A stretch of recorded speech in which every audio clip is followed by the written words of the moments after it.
mereka akan dipindahkan ke penjara internasional. Tetapi sang jenderal tidak tahu bahwa waktu kematiannya sudah dekat. Dan di sini dia mengolok-olok para tahanan. Setelah pesawat lepas landas, sang jenderal mendengar suara Maden. Dia minum anggur dan memberi isyarat di stan. Salah satu tahanan adalah mantan komando Korea Utara. Saat itu, ia menggunakan kawat baja untuk membuka rantai. Tapi penjaga tidak memperhatikan. Kemudian, sopir ditembak mati dalam kekacauan. Tapi sang jenderal masih di sana melakukan trik gila tanpa menyadarinya.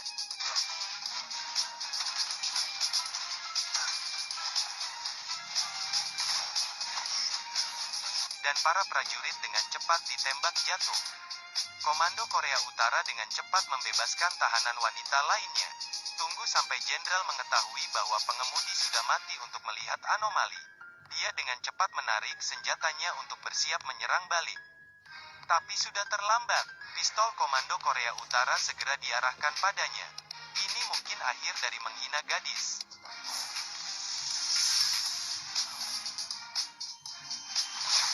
Sudah kubilang, aku pasti akan meledakkan kepalamu. Tapi pengemudinya sudah mati. Pesawat akan jatuh. Pada saat itu, seorang tahanan pirang mengajukan diri untuk mengambil alih.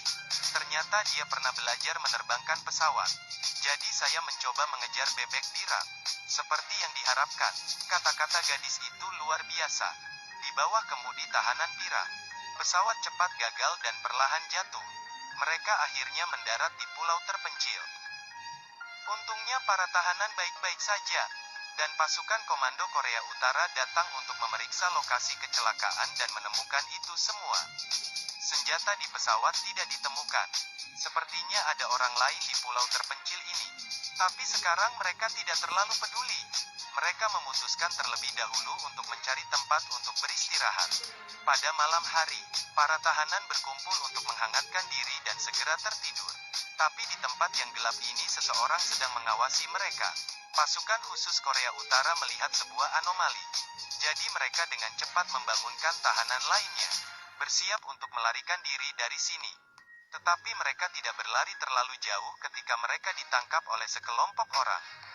Kemudian mereka dikurung dalam sangkar lagi.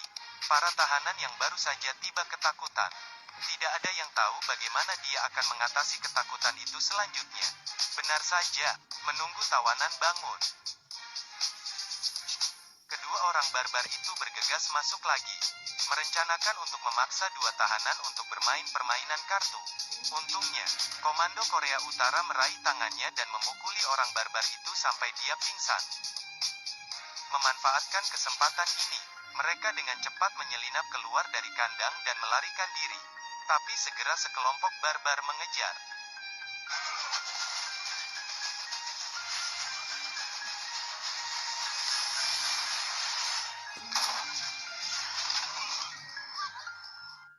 Ketujuh wanita ini sangat seksi, mulus, dan cantik.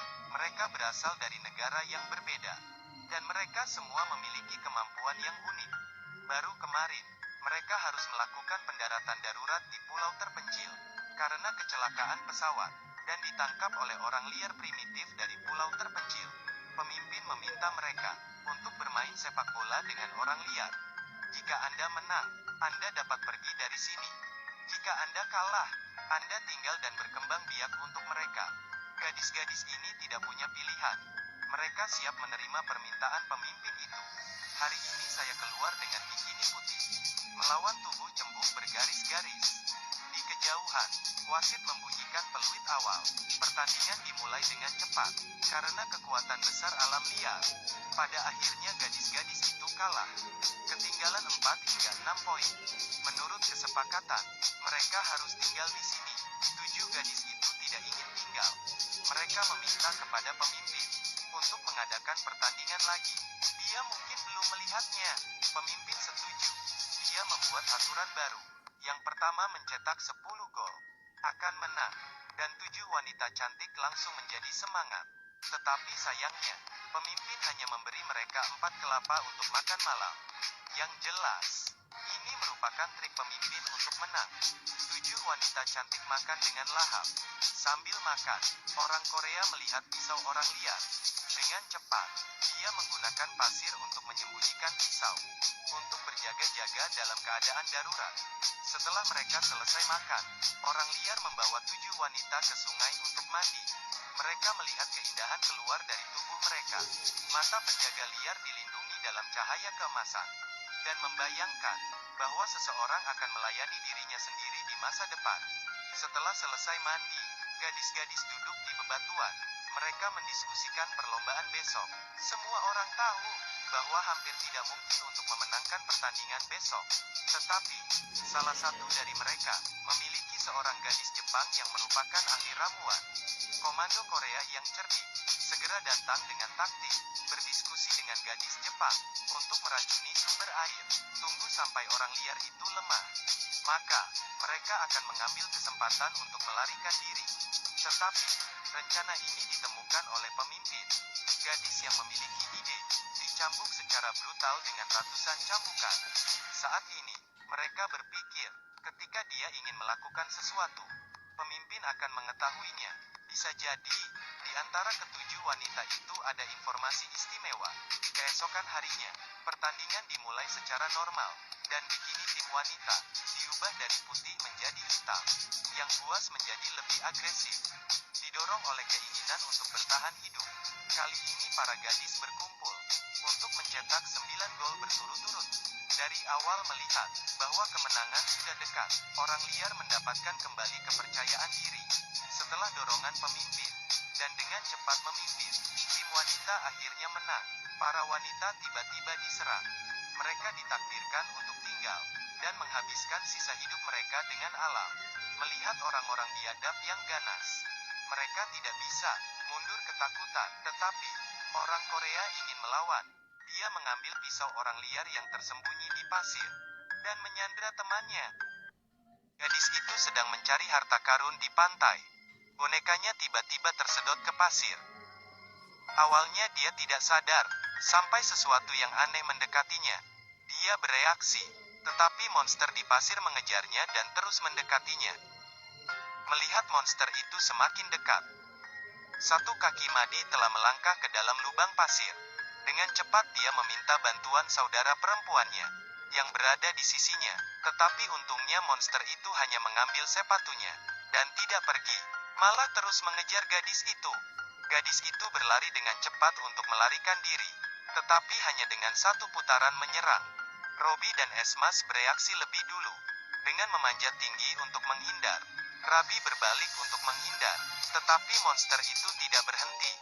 Ia malah langsung menelan ransel Robby, dan kemudian dia memuntahkan seluruh isi tasnya. Orang sangat sulit untuk dipahami. Pada saat itu, mereka menemukan bahwa kabel pengisi daya sedang bergerak. Rabbit datang berlari meraih charger. Dengan bantuan Esma, mereka mengeluarkan kaki yang besar. Keduanya langsung melompat sekuat tenaga untuk mengeluarkan monster tersebut. Dan kemudian mereka dengan cepat memakukannya ke tanah. Ternyata monyet, sebagai anak-anak, semua bingung, masih bisa bicara, tapi tiba-tiba dia menunjuk ke samping. Ternyata dia ingin mengalihkan perhatiannya. Lalu dia mengambil kesempatan untuk kabur. Tidak tahu kabel charger masih melilit kakinya. Robby melepasnya, melihat bahwa tidak ada jalan keluar.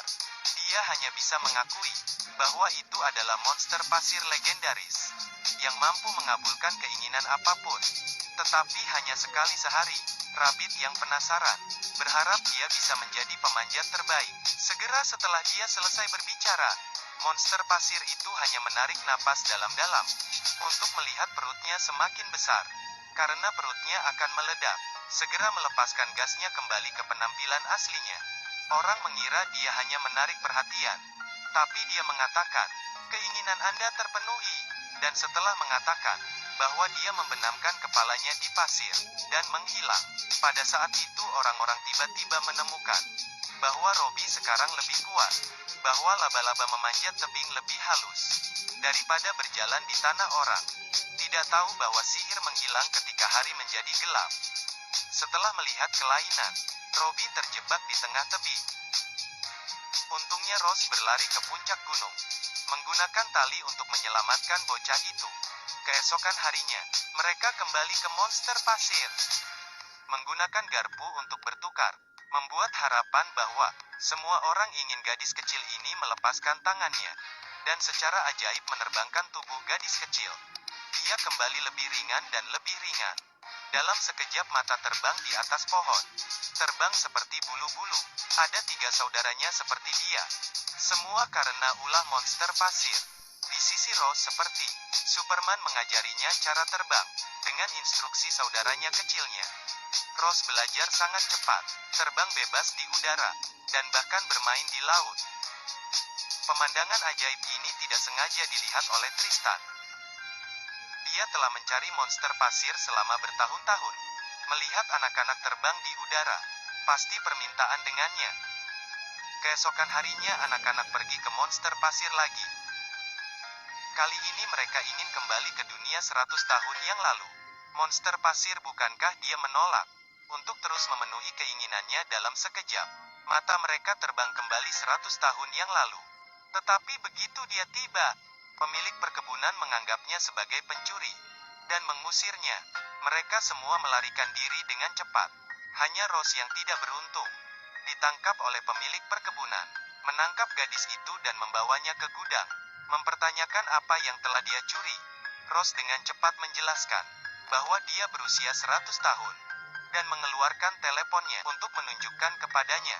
Ketika dia melihat burung itu di telepon, dia langsung ketakutan keluar. Dia pikir Rose adalah penyihir yang tahu sihir. Dia akan mengambil senjatanya untuk menarik pelatuk. Ketika Rose gemetar ketakutan, tiba-tiba ada suara keras di belakang. Semua saudara dan saudari telah tiba, dan mereka juga memiliki kekuatan super. Melihat Madi mendorong dia dengan ringan, segera terbang menjauh. Kemudian gadis itu mengepalkan tinjunya lagi. Senjata di tanah terbang perlahan. Kemudian dia menggunakan kekuatan untuk mematahkannya. Senjata yang langsung hancur. Dia takut mati. Sementara anak-anak tidak memperhatikan. Dia ingin keluar dari sini. Hasilnya ditemukan oleh Rose lagi. Matanya menembakkan laser langsung mengenai pantatnya. Segera meledak menjadi api. Dia dengan cepat duduk di bak air untuk memadamkan api. Pada saat ini, Rose tiba-tiba menemukan bahwa semua orang di sini belajar cara terbang dan juga tahu cara menggunakan sihir. Sepertinya mereka telah mengganggu ruang. Rose dengan cepat meniup siput laut. Kembali ke dunia nyata. Sekarang bangau sedang menggali di mana-mana. Ternyata Tristan sedang mencari keberadaan monster pasir. Monster pasir itu ditangkap dengan sangat cepat oleh Tristan. Ini monyet dengan udara seperti balon. Dan dalam sekejap mata dia mengisi kotak sebuah kristal. Segera kotak itu tidak bisa lagi menampungnya. Akhirnya mengeluarkan semua gas. Setelah melepaskan semua chipnya, dapat memenuhi keinginan manusia. Apapun yang diinginkan Tristan untuk memiliki banyak emas. Sedetik kemudian, sebuah koin emas jatuh dari atas tangga. Tristan merasa girang. Setelah itu, koin emas yang tak terhitung jumlahnya terus berjatuhan. Rupanya tanpa niat untuk menghentikan emas tersebut. Dengan cepat melilit kaki Tristan. Mereka mengancamnya dengan kematian. Dia mencoba untuk keluar tetapi sudah terlambat. Koin emas itu menyembur seperti air, menelannya dalam sekejap mata. Tapi dia terus naik, menyebabkan jendela pecah seketika. Untungnya sudah gelap, jadi Tristan menyelamatkan hidupnya. Tapi di langit-langit, tiba-tiba muncul retakan. Jeritan Tristan bergema. Seluruh rumah runtuh, menguburnya di puing-puing. Ini anak-anak semua ketakutan, tapi masih ada masalah di depan.